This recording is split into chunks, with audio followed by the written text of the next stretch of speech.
नमस्कार दोस्तों, SN electrical academy के यूट्यूब चैनल पे आपका स्वागत है। दोस्तों, आज मैं आपके बीच फिर एक बार उपस्थित हुआ हूँ। आज 19 जनवरी का WCS का पेपर लेकर के, जो ITI सेकेंड ईयर का आज WCS का एग्ज़ाम था, उसके तीनों शिफ्ट के क्वेश्चन हमारे पास स्टूडेंट ने भेजा हुआ है। उस क्वेश्चन को हम आपके बीच उसको एक्सप्लेन करेंगे। आप उसको अच्छे से समझिएगा, देखिएगा। फिर भी कोई डाउट रह जाएगा तो हमें कमेंट बॉक्स में कमेंट कीजिएगा, हम उसका रिप्लाई ज़रूर देंगे। और दोस्तों, इस क्वेश्चन में ये देखा गया है हर शिफ्ट में कि क्वेश्चन रिपीट हो रहे हैं। तो रिपीट हो रहे हैं तो ये जो क्वेश्चन 19 तारीख में पूछे गए हैं, कल फिर एग्ज़ाम है 20 तारीख में, उस एग्ज़ाम में इस पेपर से क्वेश्चन रिपीट होने का 100% चांस है। क्योंकि आपका एग्ज़ाम 16 जनवरी से स्टार्ट है। जो 16 जनवरी में क्वेश्चन पूछा गया, उसमें से कुछ क्वेश्चन 17 जनवरी में रिपीट हो गए, फिर 18 जनवरी में भी रिपीट हुआ, फिर ऐसे आज 19 तारीख में जो क्वेश्चन पूछा गया उसको कल यानी 20 जनवरी में भी रिपीट होने का 100% चांसेज है। तो आप ध्यान से क्वेश्चन को देखिएगा। और साथ ही साथ आपसे निवेदन रहेगा कि दोस्तों, मैं न्यू इंडियन ITI में ही पढ़ाता हूँ, उसकी सहयोगी संस्था है। साथ ही साथ ITI न्यू इंडियन के जो भी स्टूडेंट हैं, ITI सेकेंड ईयर के हैं, तो उन स्टूडेंट से भी मेरा निवेदन रहेगा कि इस वीडियो को ज़्यादा से ज़्यादा लाइक करें, शेयर करें, और प्लीज़ दोस्तों इस चैनल को सपोर्ट कीजिए और सभी स्टूडेंट इस चैनल को सब्सक्राइब कर लें। साथ ही साथ जो उसकी और सहयोगी संस्था है, जैसे ऊर्जांचल ITI हुआ, उन स्टूडेंट के लिए भी हम निवेदन करते हैं कि वो स्टूडेंट भी इस चैनल को सब्सक्राइब कर लें।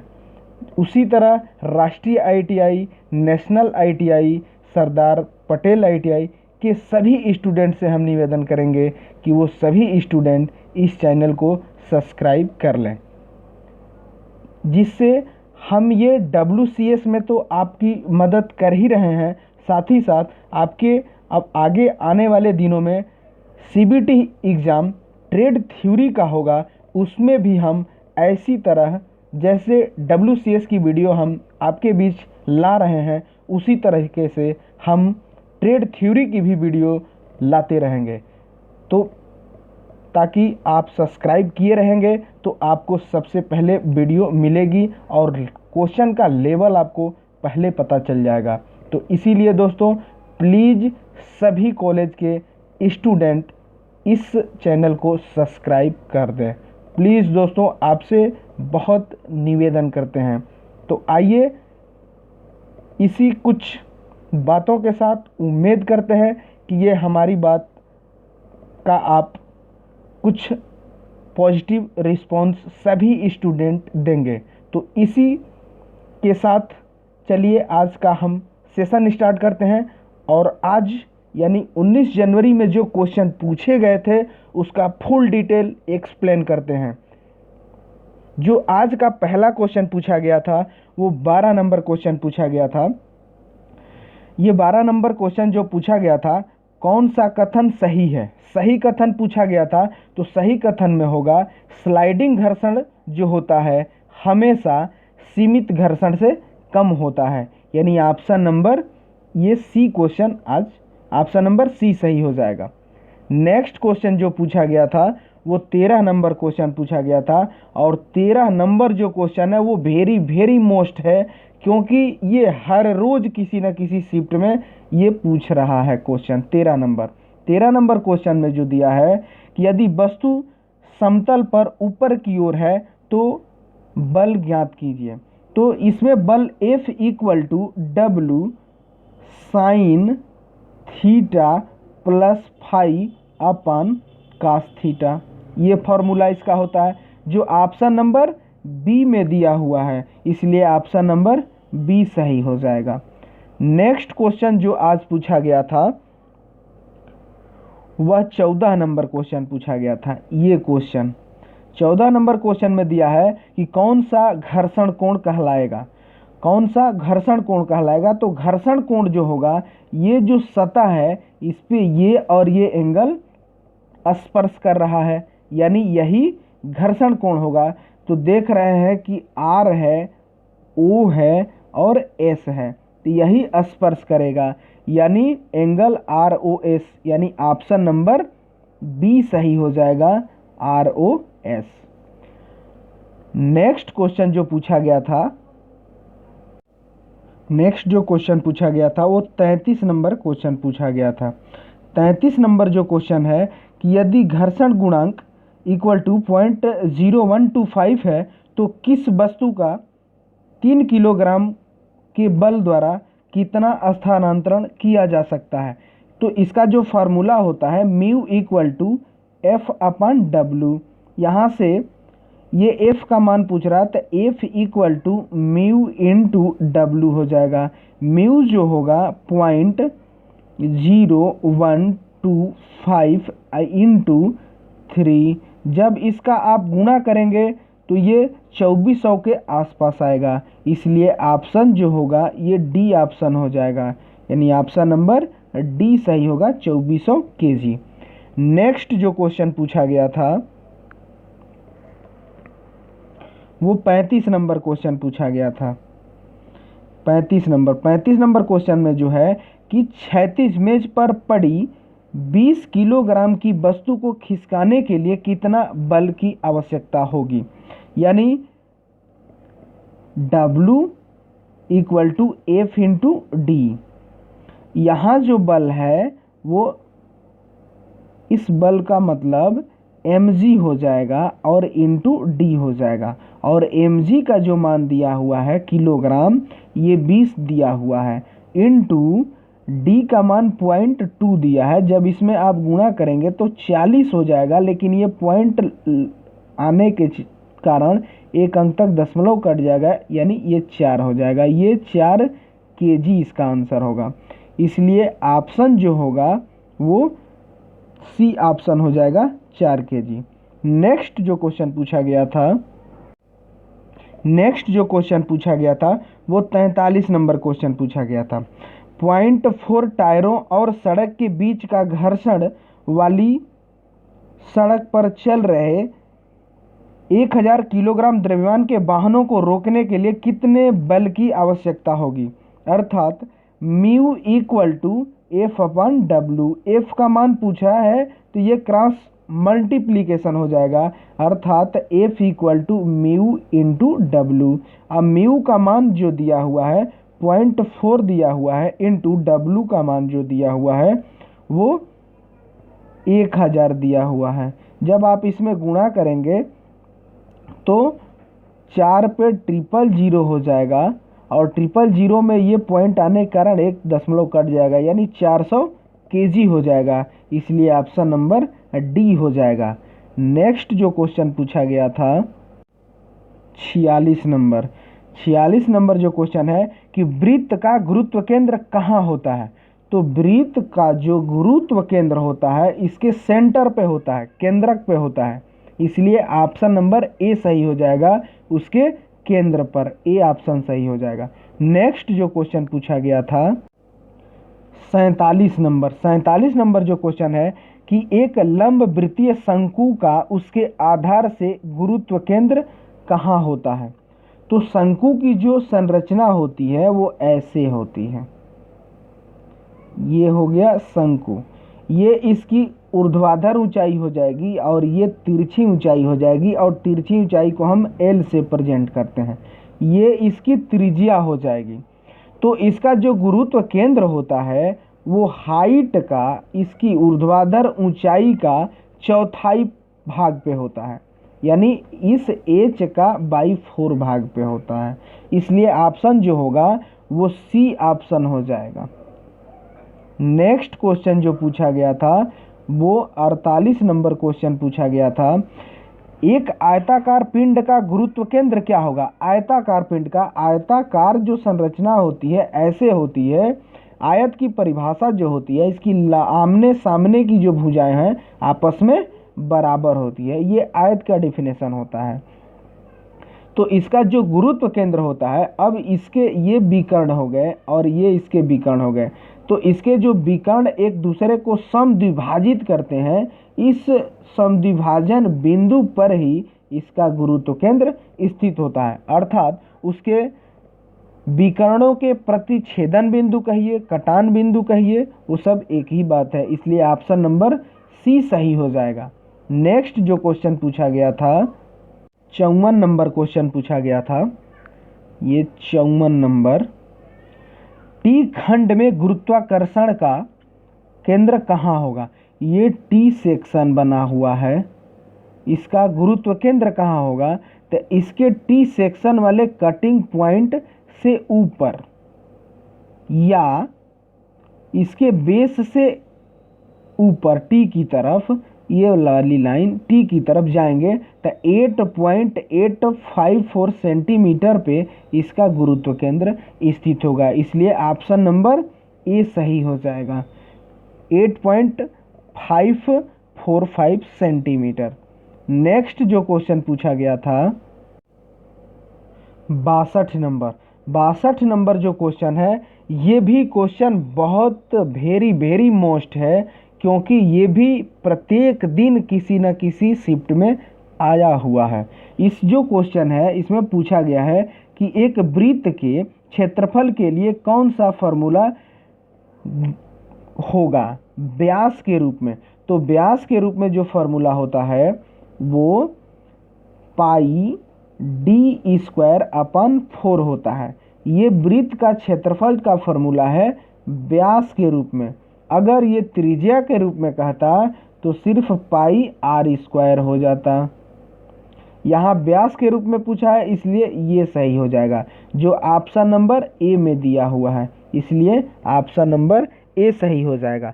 नेक्स्ट जो क्वेश्चन पूछा गया था, ये 63 नंबर क्वेश्चन पूछा गया था, और ये भी क्वेश्चन वेरी मोस्ट है, प्रत्येक दिन किसी न किसी शिफ्ट में ये भी क्वेश्चन आया हुआ है। तो इस क्वेश्चन को भी अच्छे से देखिएगा, हल्के में न देखिएगा। ये क्वेश्चन 63 नंबर में कहा है कि अर्धवृत्त की परिधि क्या होगी? जो वृत्त की परिधि होती है वो 2 पाई आर होती है, लेकिन अर्धवृत्त की जो परिधि होती है वो पाई आर प्लस 2r होती है, ये वाला होगा अर्धवृत्त के लिए, इसलिए ऑप्शन नंबर ए सही हो जाएगा। नेक्स्ट जो क्वेश्चन पूछा गया था, ये 64 नंबर क्वेश्चन पूछा गया था, ये क्वेश्चन 64 नंबर, इसमें जो पूछा गया है कि सिम्पन्स के नियम के अनुसार अनियमित आकार का क्षेत्रफल, इसका क्षेत्रफल क्या होगा?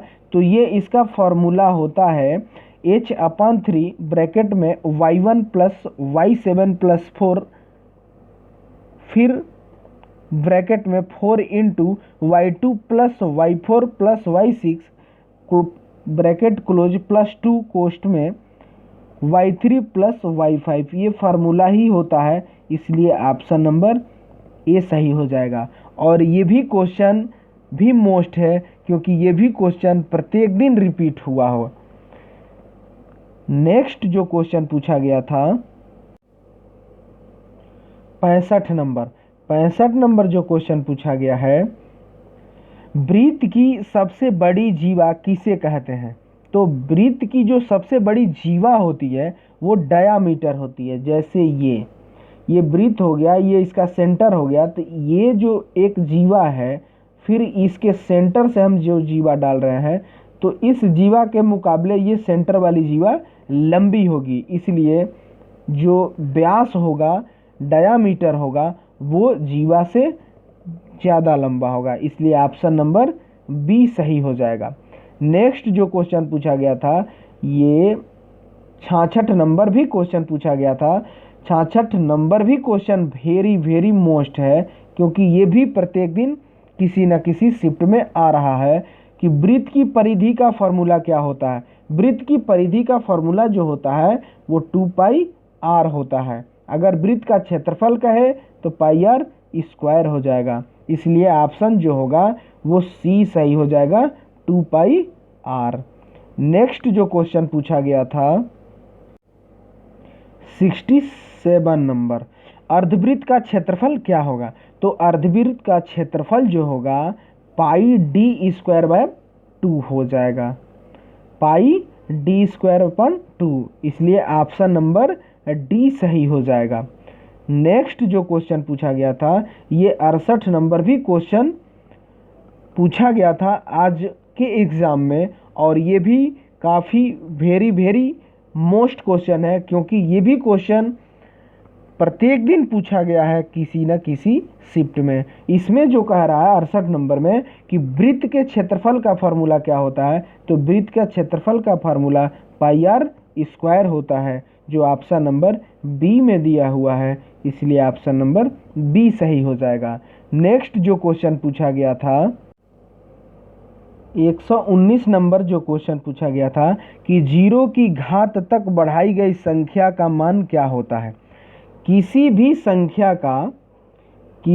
संख्या कोई भी संख्या हो, उसका घात यदि 0 हो जाता है तो उसका मान 1 होता है, यही क्वेश्चन पूछा गया है यहाँ, इसलिए ऑप्शन जो ए है 0 है, गलत हो जाएगा।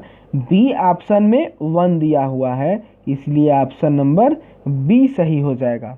नेक्स्ट जो क्वेश्चन पूछा गया था 130 नंबर जो क्वेश्चन है, ये 4y square minus 2x plus 8x square में से 3x minus 4x square plus 2y square को माइनस करना है।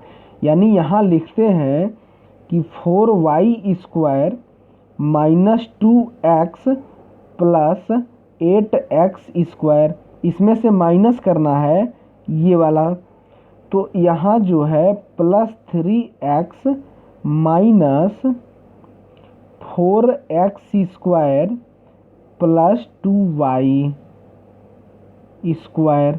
अब इसमें से हम जब माइनस करेंगे तो 4y स्क्वायर में से 2y स्क्वायर घट जाएगा, तो 2y स्क्वायर बचेगा, फिर ये माइनस हो जाएगा, माइनस करते हैं तो चिन्ह बदल जाते हैं, ये प्लस है तो माइनस, ये भी माइनस, ये प्लस हो जाएगा। अब ये माइनस 2x और माइनस 3x माइनस 5x हो जाएगा, और फिर 8 स्क्वायर x प्लस है और प्लस 4x स्क्वायर, ये जुड़ जाएंगे तो प्लस 12x स्क्वायर हो जाएगा। यानी ऑप्शन इसका आंसर जो होगा 2y square minus 5x plus 12x square, जो ऑप्शन नंबर ए में दिया हुआ है, इसलिए ऑप्शन नंबर ए सही हो जाएगा। नेक्स्ट जो क्वेश्चन पूछा गया था 151 नंबर क्वेश्चन जो है, आयाम में परिवर्तन और पदार्थ के मूल आयाम के बीच का अनुपात क्या होता है? तनाव होता है, टेंशन होता है, जो ऑप्शन नंबर बी में दिया हुआ है, इसलिए ऑप्शन नंबर बी सही हो जाएगा। नेक्स्ट जो क्वेश्चन पूछा गया था वो 152 नंबर क्वेश्चन पूछा गया था। 152 नंबर क्वेश्चन में है कि तनाव की इकाई क्या होती है, मतलब टेंशन का यूनिट पूछा है, तो टेंशन का यूनिट नहीं होता है, नो यूनिट, यानी ऑप्शन नंबर डी सही होगा। अगर पृष्ठ तनाव कहता तो उसका यूनिट होता है मीटर बाई टी स्क्वायर। यहाँ केवल तनाव का पूछा था तो केवल तनाव का यूनिट नहीं होता है, इसलिए ऑप्शन नंबर डी सही हो जाएगा। नेक्स्ट जो क्वेश्चन पूछा गया था 161 नंबर में ये फिगर दिया हुआ है, इसमें कह रहा है कि सी पॉइंट किसको इंडिकेट कर रहा है, तो सी पॉइंट जो इंडिकेट कर रहा है वो उपज बिंदु को इंडिकेट कर रहा है, जो उपज बिंदु जो है ए ऑप्शन में दिया हुआ है, इसलिए ऑप्शन नंबर ए सही हो जाएगा। नेक्स्ट जो क्वेश्चन पूछा गया था 165 नंबर में ये फिगर दिया हुआ है और इसमें कह रहा है कि प्रतिबल विकृति ग्राफ में, ये प्रतिबल विकृति ग्राफ है, इस ग्राफ में बी किसको इंडिकेट कर रहा है, बी पॉइंट। तो बी पॉइंट जो इंडिकेट कर रहा है वो इलास्टिक लिमिट को इंडिकेट कर रहा है, इसलिए ऑप्शन जो ए है इलास्टिक लिमिट, यानी ऑप्शन नंबर ए सही हो जाएगा, इलास्टिक लिमिट। नेक्स्ट क्वेश्चन पूछा गया था 182 नंबर क्वेश्चन में दिया है कि तनाव और तनाव को दूर करने के लिए की जाने वाली ऊष्मा उपचार प्रक्रिया का नाम क्या होता है। तो इस प्रक्रिया को हम एनीलिंग कहते हैं, जो ऑप्शन नंबर बी में दिया हुआ है, इसलिए ऑप्शन नंबर बी सही हो जाएगा, एनीलिंग क्रिया।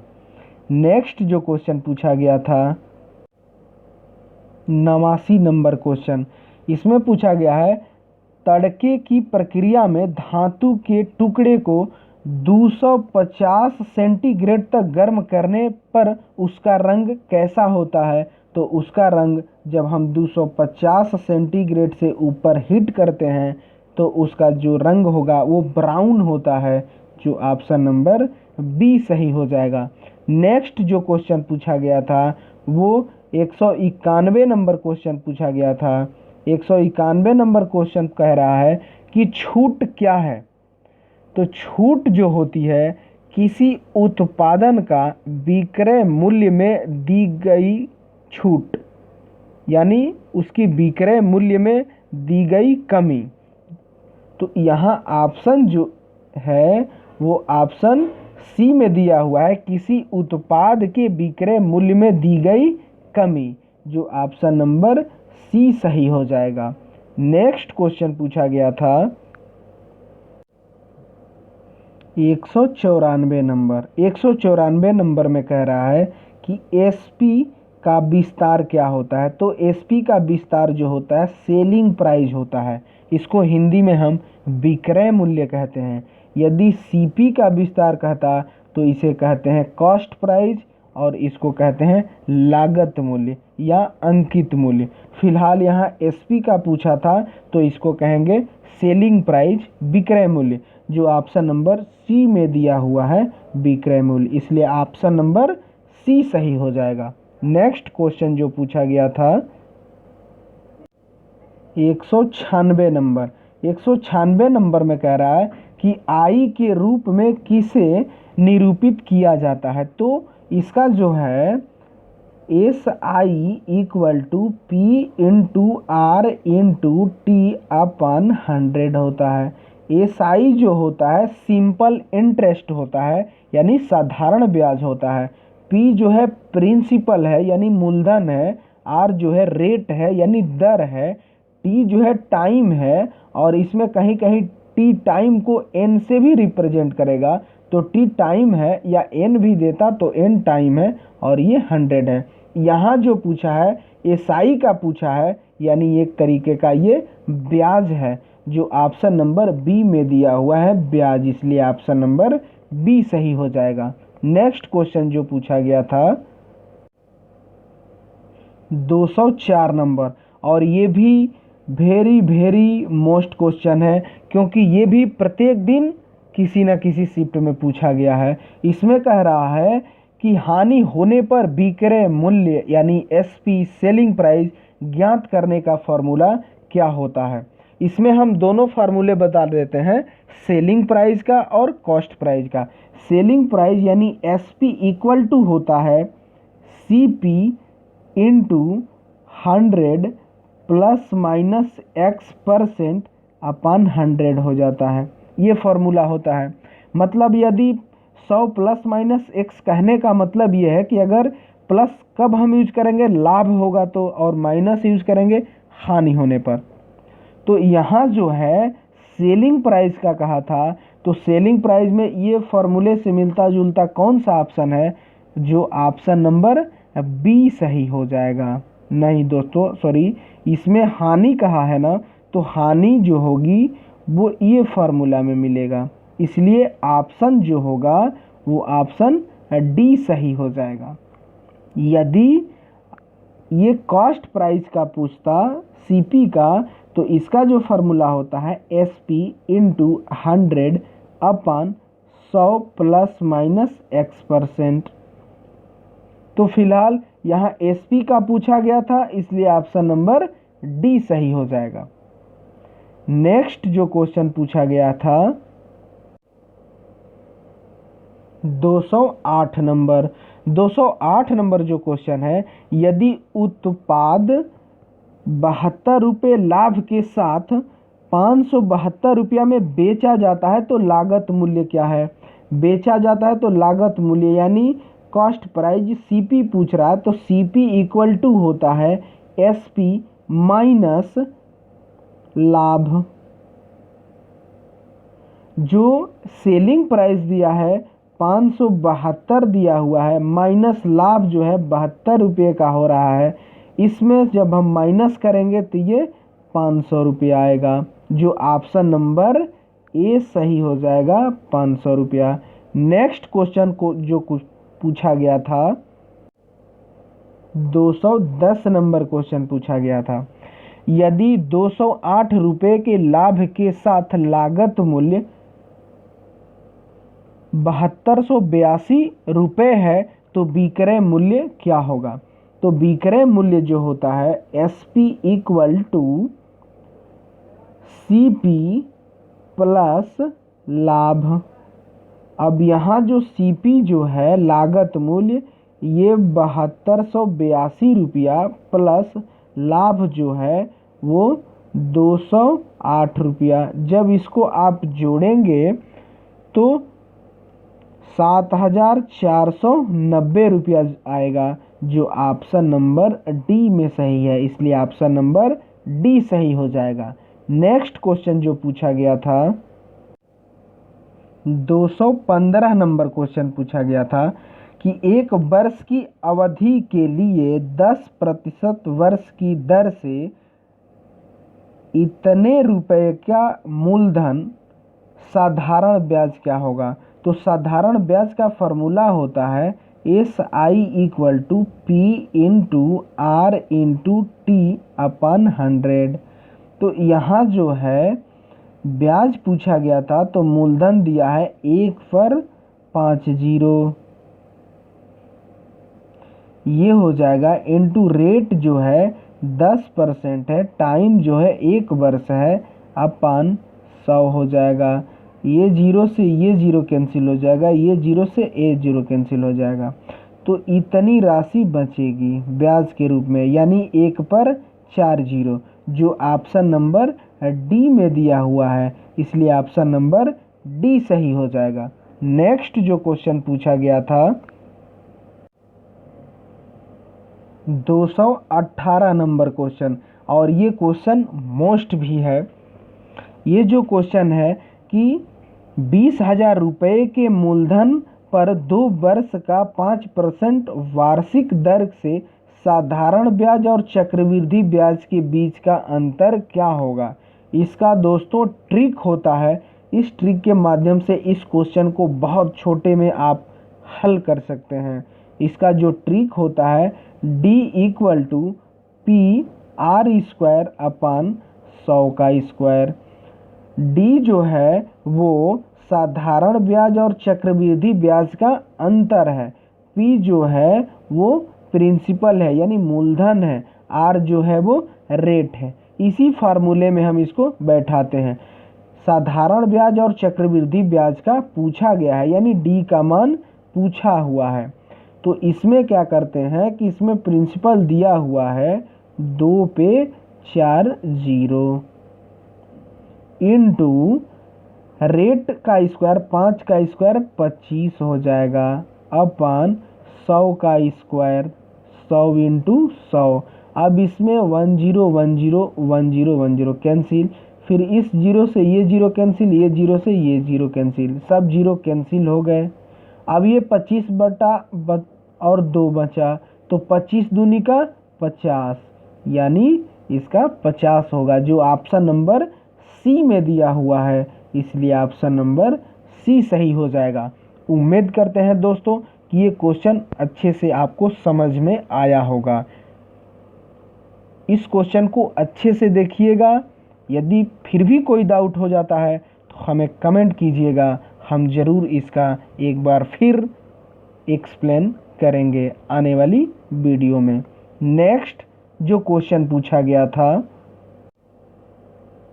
224 नंबर, ये क्वेश्चन में जो पूछा गया है, आकलन के लिए दरों की किस मानक अनुसूची पर विचार किया जाता है।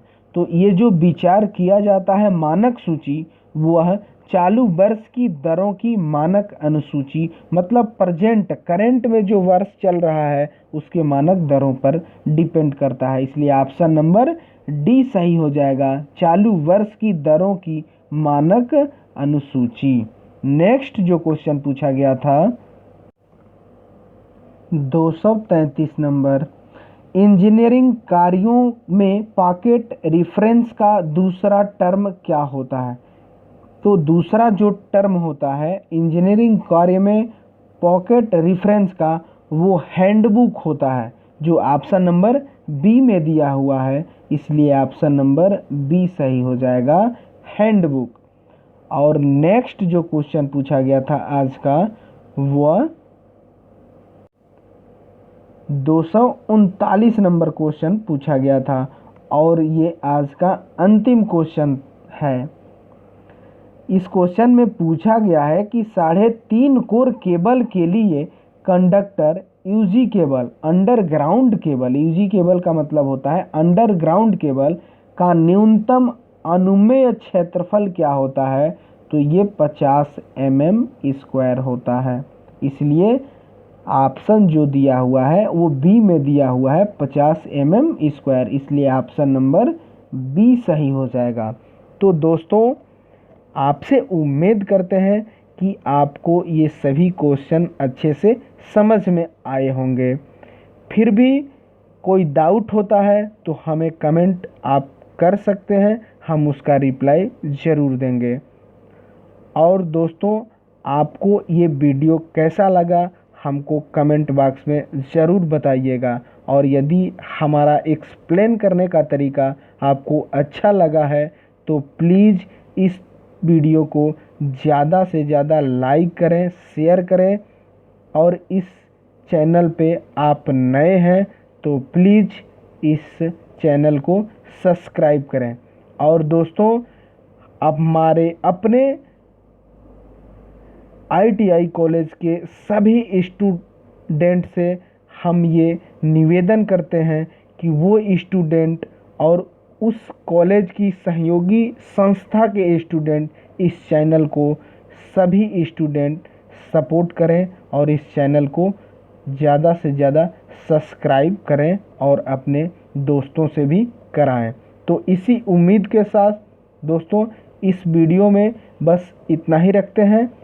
तब तक के लिए बाय बाय, टेक केयर।